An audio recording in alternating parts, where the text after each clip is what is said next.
Lecture number 5 for HS 242, Western Civ 2. This lecture is on the continuing intellectual revolutions that take place in Europe that are particularly identified with the 18th century. What we've talked about previously is the intellectual revolution that came with discovery of new lands, that geographical revolution, and then also scientific revolutions that came about as people looked at the world around them and studied physical science. But this series of changes is going to continue and expand into other fields, particularly moving from the physical sciences into the area of social sciences. In the discovery of physical sciences, this intellectual revolution that was sometimes known as the Enlightenment had discovered physical laws. As they move into the social sciences, they're going to be looking for laws there also. This will be their goals, to find laws and that they'll better understand the world in which they live. The idea that this intellectual revolution is an enlightenment is something of a positive characterization. It's like people have turned the lights on from what had previously been a dark ages. It's not that the days are any longer or it's any brighter. It's not necessarily that people are so terribly enlightened either. What we're going to find is there continues to be a lot of oppression in a fallen world. But there's going to be a growing optimism in humans' ability to change their circumstance. These ideas that come of the Enlightenment and this move from physical sciences into social sciences will be something that's particularly promoted by people known as philosophers. It's not that they're all terribly great thinkers. Many of these philosophers are mere popularizers who take ideas that others have been coming up with and talking them up, spreading these ideas, whether through the force of their personality and their clever speech or through writing. But these philosophers are going to, in some ways, bring about changes in society, and as they do so, they're thinking that they're improving the lot of people in the world. Many of these philosophers are going to enjoy the patronage of wealthy persons who want to be entertained, and so in the salons of palaces like that at Versailles amongst the French, or even in nobles' chateaus in France, or country estates in England, we'll find that there are wealthy persons who will provide entertainment for their guests that will talk about the world in which they live. And so this is how some of these people are going to live. They're going to be perceived to be scholars who are in residence, who live as a result of the largesse, the gifts that they get from their wealthy patrons. What we're going to find, though, is they're also going to promote their ideas through the printing press. Now, we've seen the printing press was very important in spreading the ideas of the Protestant Reformation and the ideas of the scientific revolution in the area of the physical world. This will hold true also in the area of the social sciences here. But as they print things, what we're going to find is we have some of the first bestsellers that come out that people produce. And again, up to this point in time, the bestseller, of course, has been the Bible. That will continue to be the world's bestseller. But they're going to print things other than just scholarly works in Latin for scholars to read. Instead, what we're going to find is these philosophers like to speak in the local language, in the vernacular, and to write things in terms that are understandable to the common person. Sometimes they write in techniques that address the common person. So they may be talking about things that may have some social significance, but they'll put it in terms of a play or a novel. Sometimes there'll be small works, simple tracts that can be passed out at a meeting or can be purchased, or they will still produce sometimes very large, voluminous works. We'll talk here a little bit later about the encyclopedia that Diderot produces in France. It's 28 volumes with an additional 6 supplementary volumes that get tacked on the end of it. Thousands and thousands of pages long. So the press is going to be important in spreading these ideas even as it's been spreading Christian ideas. As we move into these areas of social science, there's a number of social sciences, but one that we're generally interested in would be one which affects ourselves, anthropology. What is the nature of people? Up to this time, people influenced by various interpretations of the scriptures recognize that we live in a fallen world and that people are affected by sin. With John Calvin, he was convinced of the total depravity of mankind.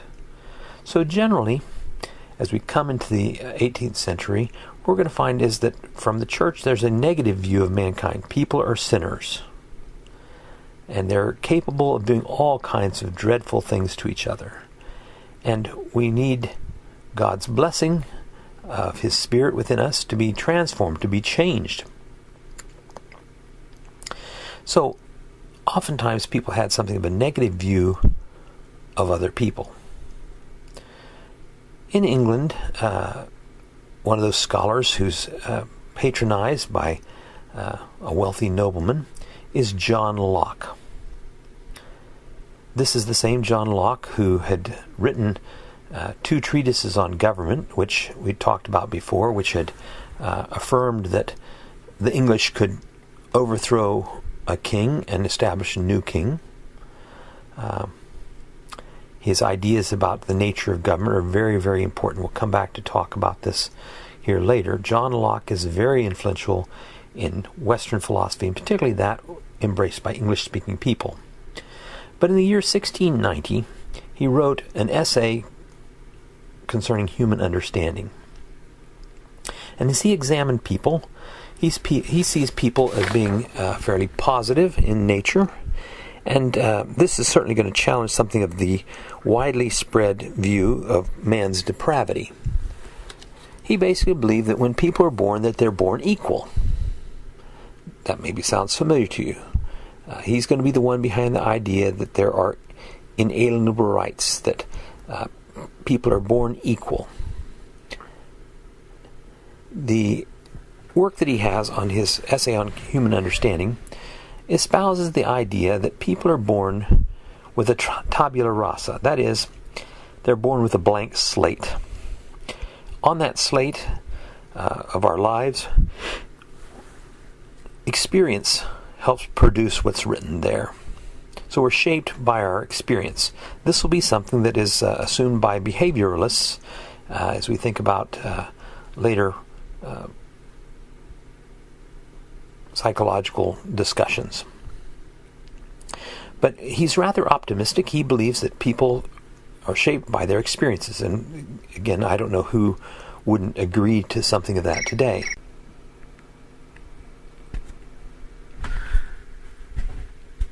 In the area of anthropology, John Locke is not the only person thinking about mankind. Many of these philosophers are going to be thinking about mankind, but John Locke is certainly the most influential amongst English-speaking people, but he's also influential amongst the French as well.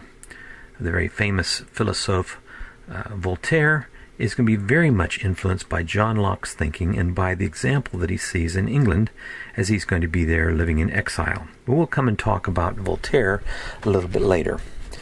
A French anthropologist, though, who is going to be important, is going to be Condorcet. This French nobleman who lived up until 1493, he's going to be amongst those people who suffer when the French Revolution comes along here. He wrote a book entitled The Progress of the Human Mind. He basically is very optimistic in what mankind's able to do through the application of reason. He basically foresees a future of unending progress, and as we're able to discern truth through reason, that we'll be able to live in better ways in the world in which we exist. The view of people regarding of these philosophers regarding people will also have an effect on how they interpret history. There are a number of historians who are writing about people in this time period. And there are going to be people who, as they look at the past, are going to examine ancient sources again. Amongst the people that I direct your attention to would be a fellow by the name of Samuel Romarius. Romarius is going to particularly study the Scriptures, and he's going to engage in scholarly criticism of the biblical text, and he comes to have his doubts regarding the Bible. And this is going to set a course for some who follow in his wake of having a negative view towards the Christian Scriptures, where he questions their historicity, for example. Another famous historian who comes from this time is a first person by the name of Edward Gibbon. Edward Gibbon wrote a work entitled The Rise and Fall of the Roman Empire. It varies on which edition you're looking at, but it may be 6 volumes or 3 very large volumes that he produced. But in that, he criticized Christianity. He saw Christianity as being the reason why, at least in part, why the Roman Empire fell.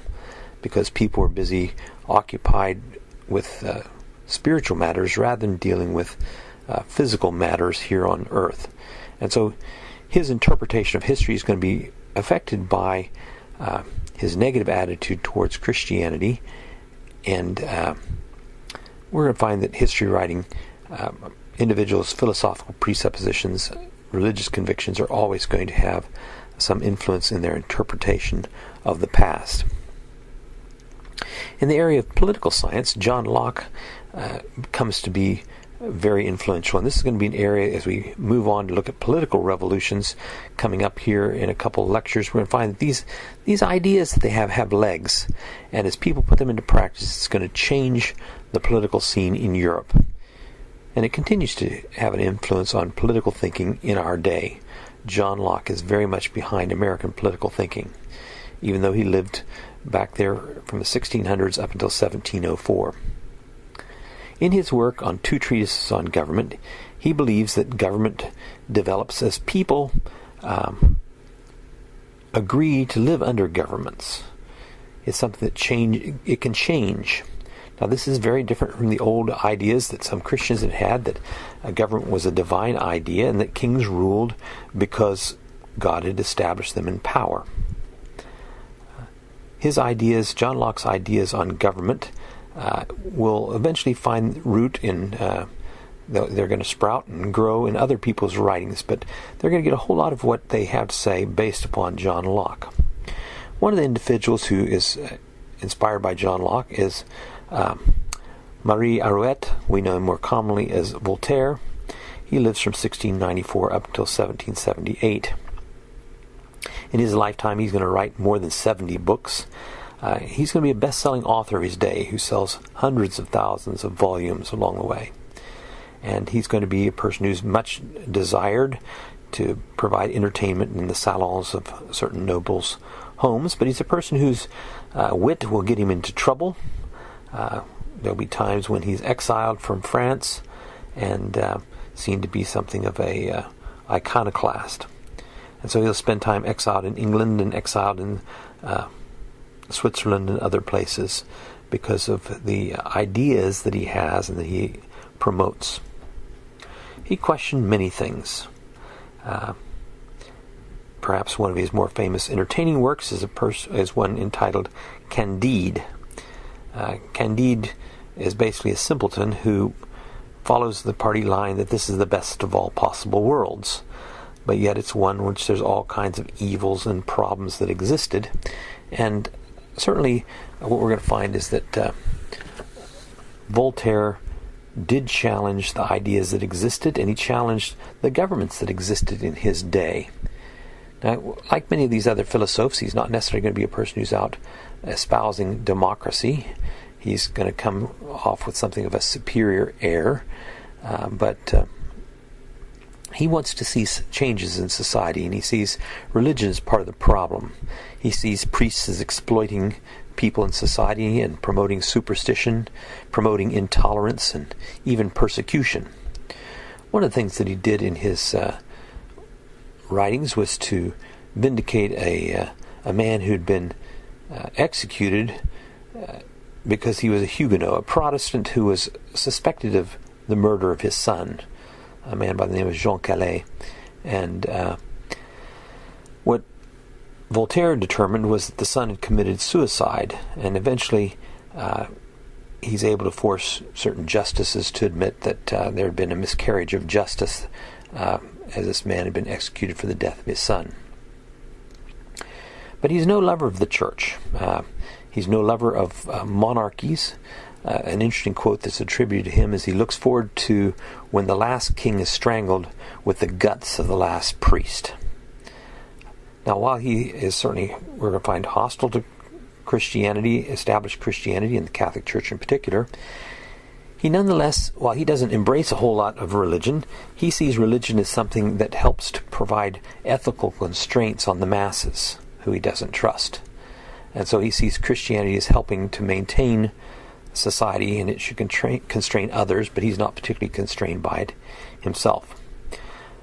But his writings would be very popular, be translated, and he's going to take ideas of John Locke and bring them into France, and then others are going to take those and run with those ideas as well. Now, he's not the only French philosopher who's thinking about political things, but he's operating here with the view that if we think rationally about the way things are organized, we would produce a more peaceful and better world. So there's this optimism that people can make a difference in this world. Beyond the flamboyant Voltaire, in the area of political science, we also have a fellow by the name of Montesquieu.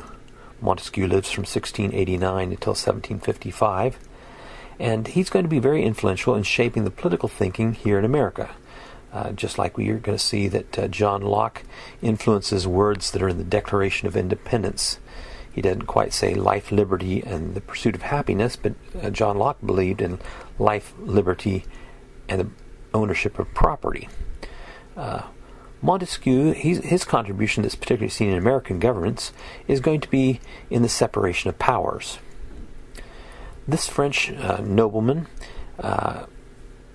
would write works like others. Sometimes he knows that there's political dynamite there, and so he'll put his words, like they had in the area of physical sciences. He writes his Persian letters. So he has supposedly two Persian ambassadors who've come to observe things in France, and they have a discussion that he then records. It's a fictive discussion, but it's one in which he can talk about the inequities and problems of French society. A couple decades later, in 1748, he'll write The Spirit of Laws. While he's living in France, he's going to be opposed to absolutism. And what he's going to observe in his Spirit of Laws is the idea that governments are different in different places based upon something of their environment. So he's going to see republics as being best for small geographical areas that are fairly constrained, kingdoms as being most effective in middle-sized political entities, and despotism in areas where you have empires that are widely spread with multiple ethnic groups under the same leadership. But for us as Americans, the things that we recognize that come particularly from Montesquieu would be this idea of the separation of powers, that so that one part of government doesn't become too powerful, you have these three branches of government, which, as we've learned in high school civics classes and the like, here in America would be the executive branch, the legislative branch, and the legislative branch of government. That way we don't have government coming to be too powerful and out of balance. Another French philosopher whose ideas are influential is going to be Jean-Jacques Rousseau. He comes a little bit later, but he lives from 1712 up until 1778. Like others, he's going to believe that people are essentially pretty good in their nature, and he thinks that if everything was back to nature, that things would be better. This is a common idea amongst these philosophers. If we do things naturally, we'll be better off. And so we want to move away from some of the things as they are and bring about changes to have more of a natural sort of government. He's going to write a very important work entitled The Social Contract. This is an idea that comes out of John Locke, but as Rousseau discusses this, what we're going to find is that Rousseau is used by both people who support democracy and, on the other side, people who support totalitarian governments. He's not so convinced that reason is going to be the answer to all of people's problems. And so he's going to provide something of a bridge towards the next philosophical movement that's coming on here that we'll see later, of Romanticism. He's going to think that perhaps reason doesn't provide all the answers. Perhaps there's something to be found in intuition and emotion.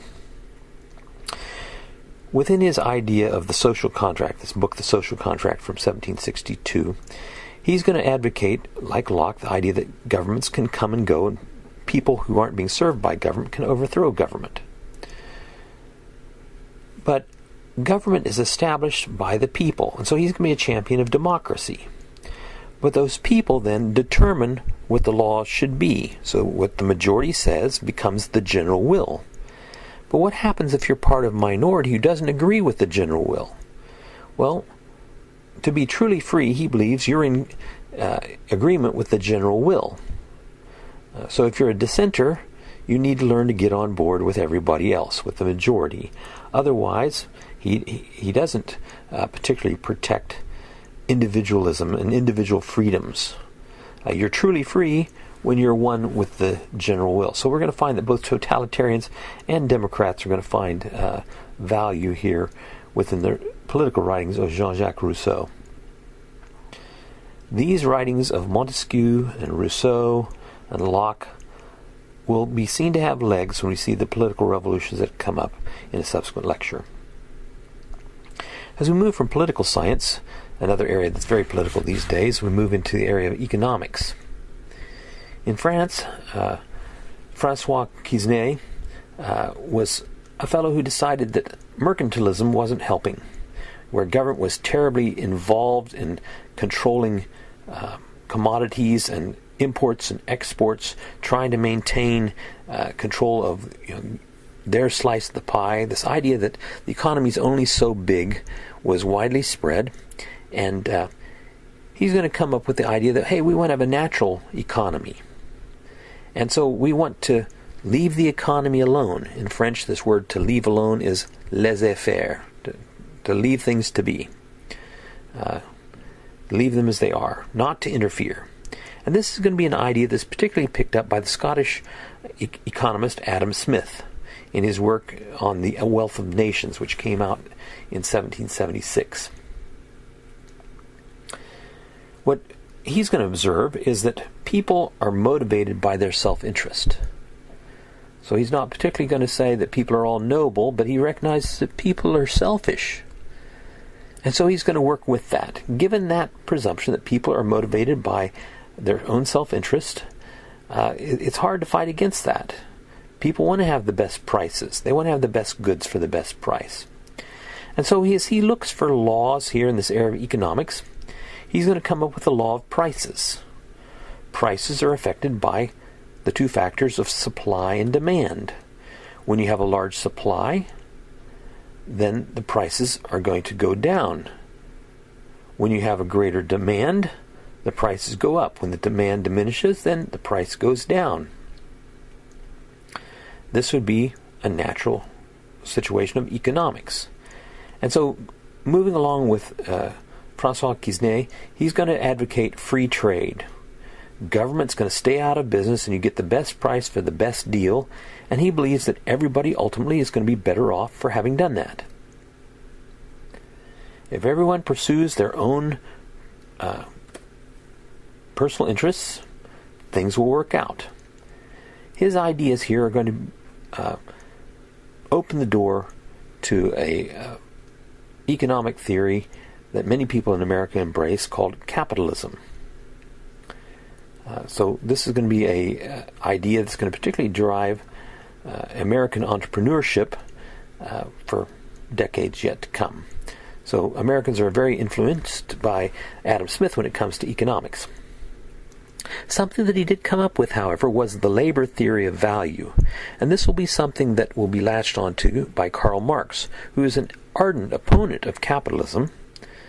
And we'll talk about him in the revolutionary time period of 1848 and following in Europe, the second half of the 19th century, where there's all kinds of social upheaval that goes on.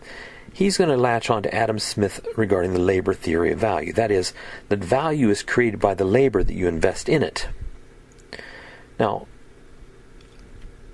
what other people were going to say is that value is subjective.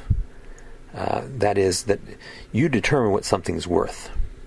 Just because I work for 10 hours on a term paper that I'm writing doesn't necessarily mean it's going to be an A paper. There may be somebody else who can work for 2 hours and they can get a better grade than I do. Well, they may bring different skills and abilities to the table. Just because they spend a long time on something doesn't necessarily mean it's going to be good. People can spend hours cooking a meal, and some people are going to turn their nose up at it because they don't like the flavor of a particular spice. So your instructor here holds to a subjective theory of value, and that just because people work long and hard on something doesn't necessarily make something to be valuable. But Karl Marx is going to be very much influenced by the labor theory of value. And so as a result, he thinks that workers are being robbed by their bosses as they create value. And so this will be something he'll oppose. As we move into other fields of study, we come to an area that we're very interested here at MacU, and that would be religion. The state of religion at this point in time is one where we have state churches that have sometimes been embroiled in wars, like that 30 Years' War that went from 1618 until 1648, that would be 30 years. And a lot of these state churches are stagnant. Isaac Watts, a famous hymn writer from this time period, says that the churches are filled with decay, and basically all that's left is an empty shell. Just like a magnificent great oak tree or some other tree that you might see in your neighborhood, just because it's great big doesn't mean that it's strong. These churches were rotten from the inside. Many of them become very stagnant as they're supported by the governments. They become instruments of political power more than of spiritual power. They're not particularly concerned oftentimes about lost souls. They're concerned about maintaining the institution and maintaining the government. So in Europe at this time, we have a lot of religious stagnation. We have churches that people aren't particularly supportive of, but their tax dollars help support it, and the church helps promote the collection of taxes. And some of these state churches, as countries go to war, are at war with each other. And so we've had these wars of religion that take place in this time period. And some people are tired of the religious conflicts that go on, where people who don't share the same views can't tolerate each other, and they kill each other. And so in response to that, we're going to find that there's a variety of responses. Some people come out and they see the church and they just want to reject the whole thing. Let's be done with it. And so we're going to find is that there are going to be atheists who emerge, who are going to embrace a new religion focused on reason. So they're going to substitute faith for reason. This is seen amongst people that are mentioned in your textbook. Famous atheists there would include the Baron de Holbach and Denis Diderot. Diderot lived from 1713 up until 1784. And Diderot is going to be a editor to a 28-volume encyclopedia. It's going to be a grand new work, different from others, in that this is going to have lots of illustrations. And this will be very influential for a long time. And he's going to have lots of people contribute to his work. People like Voltaire and these other philosophers are going to be writing things. And what we'll find is there's overwhelmingly a negative attitude towards religion within this book. Diderot himself, he's an atheist. He rejects the faith that has been traditional there in Europe. So atheism is a rejection of religion that comes to be increasingly common here. And atheism is not irreligious. It's basically a new religion here of science and reason. And the result of this, what they aspire to accomplish, is to essentially create a heaven here on earth. Another response to the stagnant state church and the conflicts that go on at this point in time, would be efforts to reconstruct Christianity. Well, we've talked about the Reformation that comes about with Martin Luther and other reformers. But as we move into the late 17th century, we find is there are people who advocate a natural theology. Again, they're into things natural economics, natural government. There's this notion that if you just basically stayed out of things, that you'd have noble savages. But as we observed when Columbus went around the world, it wasn't an idyllic situation in Mesoamerica. The reason why Cortez was able to defeat the Aztecs so easily was because they had horribly oppressed surrounding people groups. Things weren't all noble and fine and wonderful in some area that had escaped the influence of Christianity. People were dreadful to each other. People were sacrificing other people on the top of those great pyramid temples in Mexico, plucking out their still beating hearts to offer to their bloodthirsty gods. So things weren't all wonderful in the New World. But there were people who were looking to reconstruct religion. They're dissatisfied with what they saw around them. They didn't think that it fit with the new science. And so people go looking for natural theology. What we find is that in the Scriptures there are plenty of references to natural revelation. Early on there in the book of Romans, Paul speaks of natural revelation as being available to everybody. In Psalm 19, it speaks of the heavens declaring the glory of God. There's no place where this testimony isn't made evident in the world. Around us, creation proclaims God's handiwork. But there are people here who aren't satisfied with the Christian religion. They don't believe that God is particularly good because there's problems that exist in the world. But as they think about the world, they can't conceive of the world as just being here on its own. It had to have a sufficient cause, a first cause. And so some people, in their attempts to try to make a better world, believe that what we need to do is embrace natural religion. So God will be held on to as a first cause, even a creator. They definitely believe in the existence of a supreme being. The person who's particularly identified with this will be, in the emergence of deism, will be a clergyman by the name of Edward Herbert. He has a brother who actually wrote some hymns that are still sung by some churches today.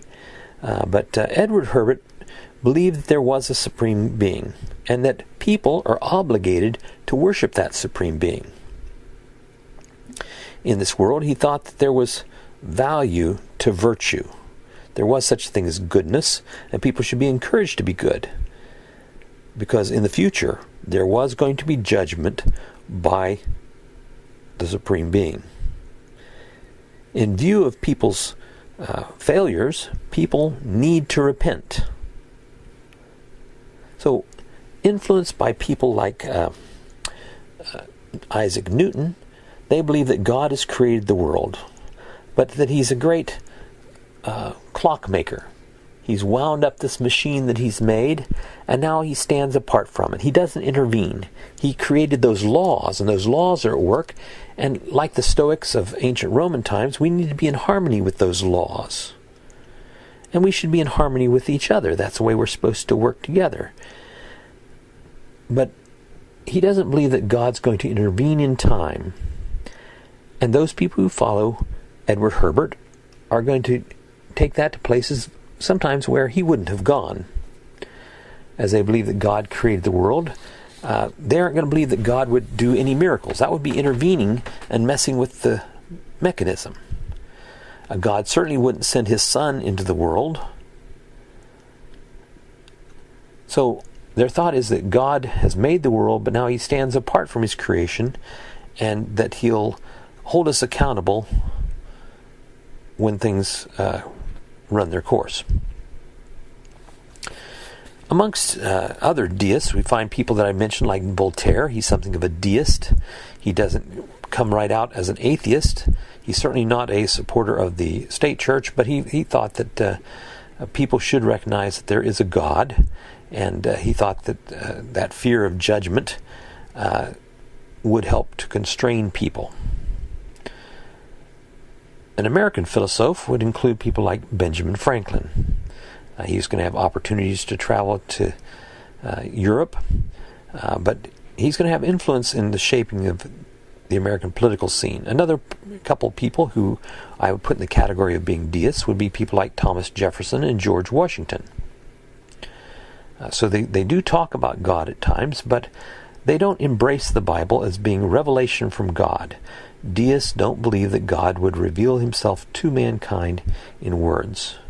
He's revealed himself to mankind in creation, but now he stands apart from it. This is particularly seen in Jefferson's Bible. This was not found for a long time, but amongst his effects would be the Bible that he created, where he cut out all the references to miracles and references to the divinity of Jesus Christ. So he believes that there's a God, and he in fact serves as a vestryman, be a leader of a local establishment church, an Anglican church in Virginia, but he doesn't hold to orthodox views regarding who Jesus is and the fact that Jesus performed miracles and died for us. So in his Bible, he basically takes his penknife and he cuts out those portions with which he didn't agree. He likes to take things that he wants from Jesus, particularly promoting morality, but he doesn't want to accept Jesus' teachings about himself, such as I and the Father are one. So they're going to try to reconstruct the Christian religion from within. Again, some of them don't have the greatest of appreciation for the Scriptures. Another attempt at reconstruction that moves outside the church to some degree would be that of Freemasonry. A number of these early American political figures will be identified with the Grand Lodge that emerged in London back in 1717. The Lodge was something of a spin-off from the old system of guilds. Guilds had become weak and powerless, and most guilds hadn't persisted. But amongst the Masons, the stonecutters, certain knowledge had been kept privy there, and what we're going to find is that people who didn't ever pick up a chisel and shape a stone are kind of come to be interested in this lodge as they patronize the construction of large structures. And so people come to be members of these lodges even though they aren't actually stone workers themselves. These wealthy patrons are going to come and it'll be something of a club, but what's going to happen is they're going to come to worship the great architect. The symbols of those stone cutters from old, things like the square and the compass, used in marking out stones and shaping stones and cutting arches and all, were seen to be something that came from ancient times, from the time of the construction of the temple and by Solomon. There's a whole lot of old medieval thoughts that are brought into this, but the general thought is that they embrace the idea of there being a God, but they believe there's many paths to God. Now that's contrary to what Jesus says when Jesus says, I am the way, the truth, and life, and no one comes to the Father but by me. And so what we're going to find within the lodge is a openness to there being many paths to God. This was going to involve a number of influential people here in American history. Another attempt to reconstruct Christianity, again, sometimes smuggling Christian values, but cutting away the foundation from the Scriptures, which are the basis for Christian belief, would be Unitarianism. Now, there have been people who believe that there's one God before, but Unitarianism emerges in England, particularly with a fellow by the name of Joseph Priestley. Joseph Priestley is something of a scientist. He's going to be a member of the Royal Society. He'll do some experiments that lead him to be one of those individuals that's identified with discovering oxygen. So he does some scientific experiments, and he's looking for a reasonable religion. One of the things that he finds to be unreasonable is the doctrine of the Trinity. And so he's going to reject the idea that Jesus is God. Now, there have been other people, like the Socinians at an earlier time in history, or Arius, that had denied the divinity of Jesus. But he's a dissenting member of the religious community, and as his ideas come to be better known, and he gets to be identified with certain other things, we're going to find that he's going to eventually flee for his life and take up residence in Philadelphia and in Pennsylvania, where there was religious toleration. And so he's going to bring his ideas here to the United States and have a great deal of influence in certain educational institutions that are developing early on here in the United States. So this English scholar, who's also an educator, something of a chemist, is going to reject Orthodox Christianity and espouse reasonable Christianity. So he will reject the doctrine of the Trinity, and he's going to promote certain changes in the church. Now, amongst the things that he's going to promote, it will be that he also will promote the French Revolution and changes in government, and that will result in people attacking him and people that were identified with him. He was part of something called the Lunar Society. It's an interesting kind of shadowy group that only met when there was a full moon. Largely, the reason they met when there's a full moon is because they're going to meet at nighttime. If you have a full moon, it's safer to travel home at night. I don't really understand there to be any other kind of occult or mystical symbolism for them to be meeting when the moon's shining. This group of people, though, are going to be some very influential people in England, some very prominent craftspeople like Wedgwood, famous for China, Erasmus Darwin, a fellow who is going to be the grandfather of Charles Darwin, a medical doctor. We'll find that Boulton and Watts, we're going to talk about them later in terms of the Industrial Revolution, they're going to be people that are in his circle also. But Unitarianism tries to recreate the church as a reasonable religion, and it's going to reject the authority of the Scriptures. They'll try to smuggle Christian values that Jesus teaches, for example, but they don't want to take everything that Jesus has to say. Other people aren't going to be quite so formal, and what we'll see develops is something called latitudinarianism. Now there's a mouthful. This is where you give people latitude. This way of thinking isn't one where people are particularly concerned about theology. They're going to de-emphasize the idea of doctrine. They just want everybody to get along. Let's all stop fighting, just get along. This is a sentiment that's held by many people today. And they don't want to think about these matters of eternal consequence. It takes effort, and they just want everybody to get along. Let's just all love each other.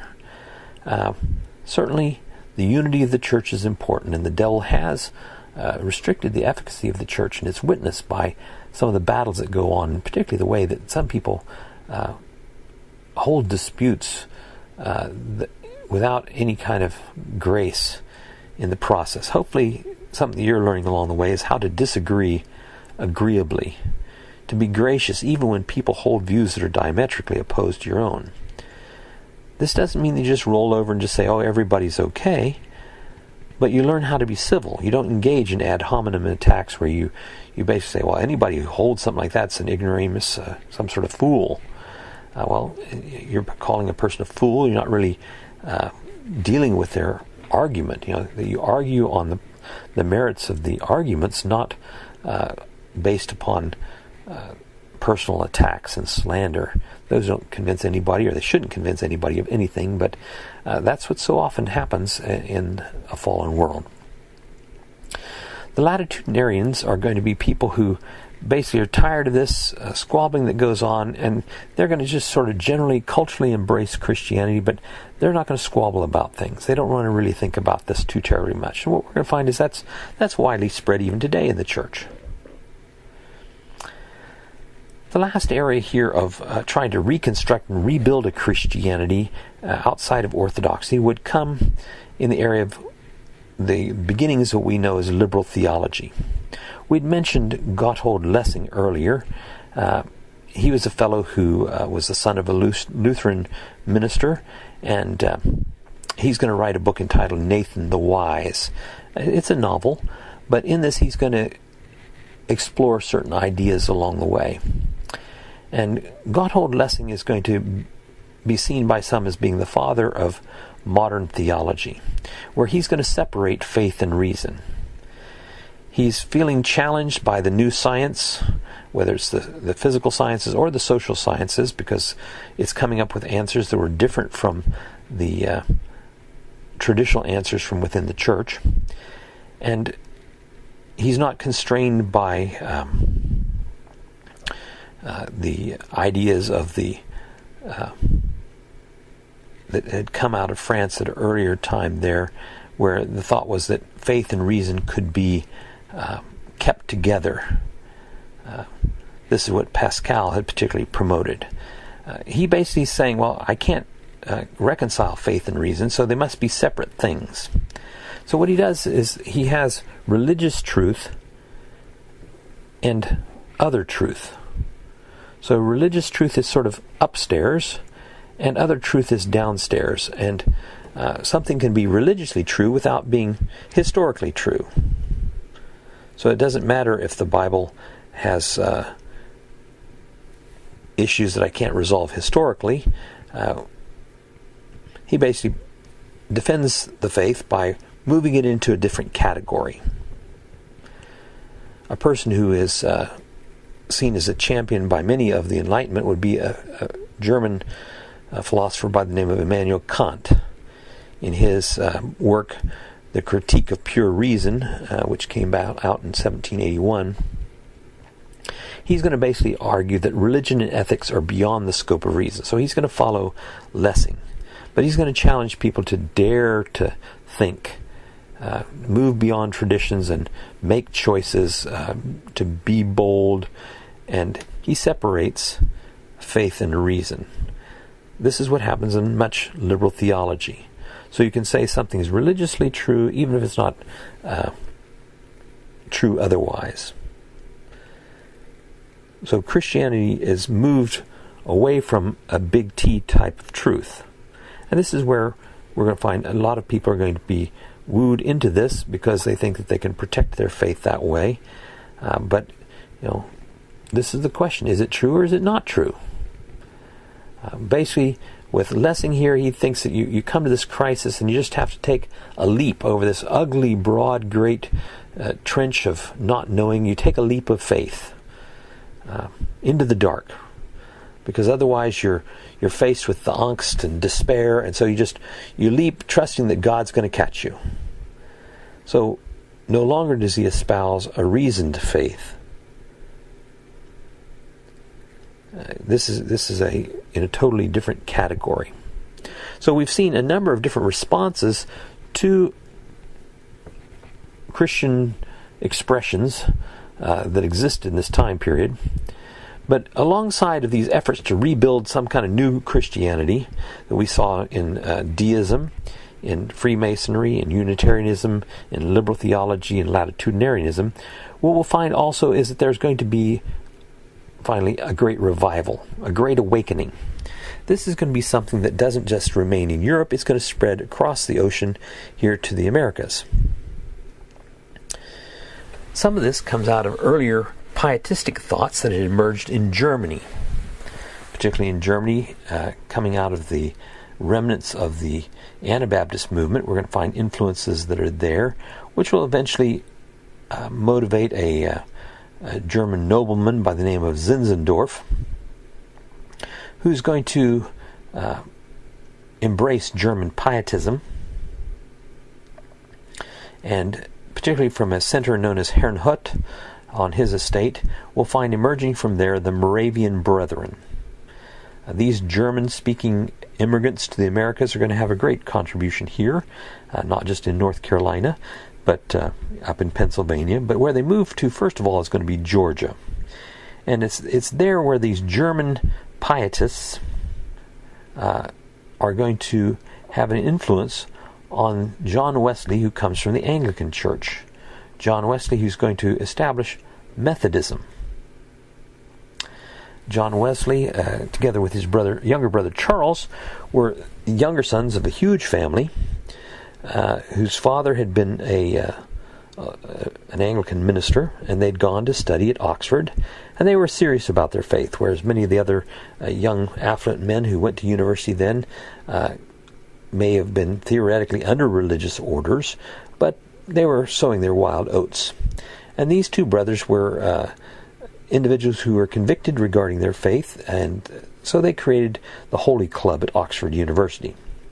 Amongst the people in the Holy Club would be people like George Whitefield, who's going to come to be another great evangelist. They're going to separate on matters of theology here but later. But after teaching for a while, John Wesley is going to accept the challenge that had come from the Society for the Propagation of the Gospel. This is a national mission effort of the Church of England. England had created a new colony in Georgia. A fellow by the name of Oglethorpe had helped promote this idea. And back in 1732, as a way to alleviate social pressures in England, where there were many poor people and many people who were being forced to go work off their debts in debtor's prison, the idea is that they could immigrate to a new territory. This is a territory that's named after King George at this time. And so we have Georgia. They're going to move to the Georgia colony, south of the area of Carolinas. And there they're going to create a new colony. But the thought in England was that, it's just not that we should be taking the gospel to far away India in the east. We should be taking the gospel to other places where we have influence. And so we need to be taking the gospel to the Indian people of Georgia. And there's also these people who are creating plantations and all that are there that need to hear the gospel also.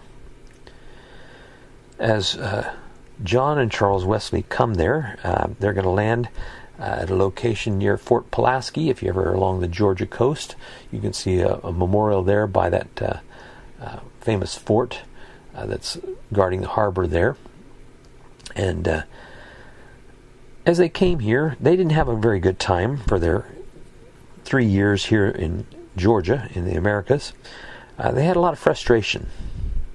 They planned to work with the indigenous peoples, but they didn't have a whole lot of cooperation with the English power brokers, and particularly the landowners. They aspired to do some work amongst the enslaved population, but these people who owned plantations didn't want them converting their slaves, because then they'd have to treat them like a brother. It was easier if they're pagan. So they didn't have a particularly successful time here as they were in the Americas. But as they return home, they're going to have some experiences. Even as they came, they had an experience, because coming to Georgia at the same time they were on the same ship were 10 of these Moravian brethren. Leading this group was the heir to Zinzendorf, a fellow by the name of Spangenberg. And as they come to Georgia, they listen to these people's faith, and they're inspired by them. They're caused to think about things. And while their preaching is not going so well, they have time where they can study the scriptures and think about things. And so they're working through various ideas. As they come back to England, John Wesley is struggling with ideas, and he's going to be challenged as he reads Luther's commentary on Romans. Again, that justification is by faith in Christ. And he has something of an experience as he thinks about the fact that he believes that Jesus is the Christ and that Jesus died for him. And he has something of a spiritual experience, a subjective spiritual experience that he would look to. And he certainly wants that for other people. Now, for John Wesley, he's going to embrace the idea of Arminianism. That is, that people have the ability to choose God. This will put him at odds with his one-time Holy Club friend, schoolmate, George Whitefield, who holds the Calvinist notion that God chooses you, God elects you. Now, both of these men are going to go out preaching publicly. George Whitefield encourages Wesley to do this, but eventually they'll separate because they have some different theological ideas. Both will seek to work within the established church, that is, the Church of England, the Anglican Church. But they don't have support within the church, as they believe they ought to go out to where people are and they should preach. George Whitefield, though he's a Calvinist, can say, quote from Scripture, by the foolishness of preaching, men will be saved. So he wants to preach because that's where God's going to identify the elect. It's not necessarily that they're going to be convinced so terribly much, I guess, by what he has to say. It's because God's Spirit's going to call them at that context. Wesley believes that by preaching, people are going to respond, and his brother, Charles, is going to assist him in this. They're going to be something of a dynamic duo who... we have John Wesley. He's going to travel more than 250,000 miles in a time before you have a fast car.